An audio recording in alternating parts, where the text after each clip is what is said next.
Very few people would know there was a self-made Brisbane man, Bojan Darvanitsa, who a few years ago had already accumulated over 300 properties, all in Brisbane. Fewer people still would realise Sydney had a self-made property investor, Fred Johnston, reputed to own over 900 houses, all in Sydney. The self-made Adelaide man Con Polites owned hundreds of houses and commercial buildings in Adelaide. On every building, he installed his calling card, a big blue and white sign. Anyone who's been to Adelaide will have seen the hundreds of blue and white signs outside his buildings. They're just everywhere in the city. Some people criticise the signs as ego. Con rose from being a market gardener. We say, why shouldn't he be proud of his lifetime achievements? Con liked to advertise his success, and so he should be proud. Sam Bombardier was an Italian-Australian who by the 1980s had amassed a property portfolio of 135 commercial buildings and about 150 residential homes in Melbourne and Sydney, all of which he owned outright. He owned a large part of Brookvale in Sydney and lived in Beacon Hill. Everyone's heard of the book The Millionaire Next Door. Should it be called The Millionaires Everywhere? These people are not rare. There are tens of thousands of people in Australia with ridiculous wealth from property. They might not live next door, but you possibly know some of them. All of these people only have just 2 arms and 2 legs. It's the same in every Western country. The rich have techniques to attract and funnel money, assets and wealth to themselves, while most people just make up the numbers. It doesn't matter which country you live in, the methods are the same, and we know what they are. In America, Harry Hemsley, a self-made property investor, owned 100,000 apartments and 100 million square feet of commercial space, including, at one time, the Empire State Building. Sam Lafrac was another self-made American property investor.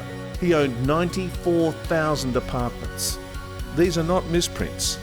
Please note that all of these people are self-made.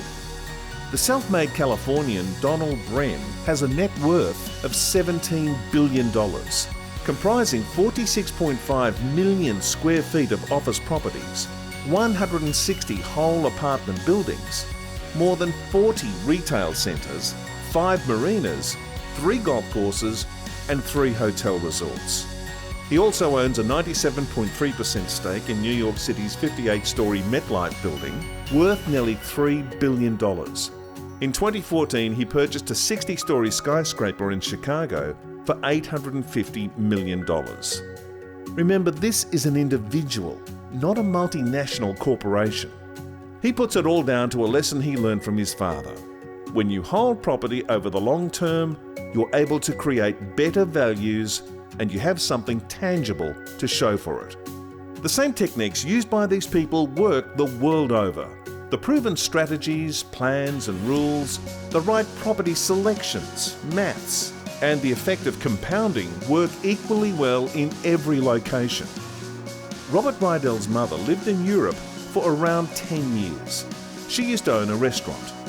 A nice old lady used to come in most days for coffee. She was always known as a landlord. To most people, this meant she owned a few little apartments.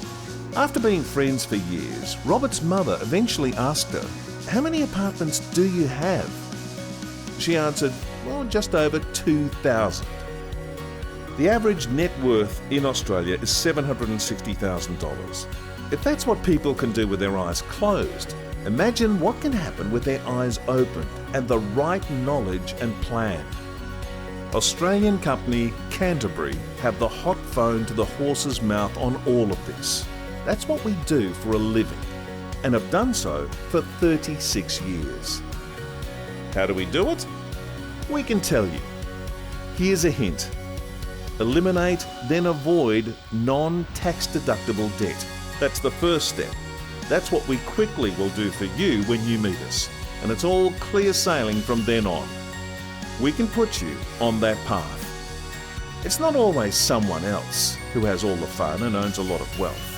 According to the book by Peter Waxman and Dennis Lennard, 34.5% of property investors own 10 or more properties. Some people must know something that most people don't know. It seems you're on the inside of knowledge or you're left on the outside. You have the how-to knowledge or you don't. You have the golden goose or you do not. We have the knowledge and can show you the way.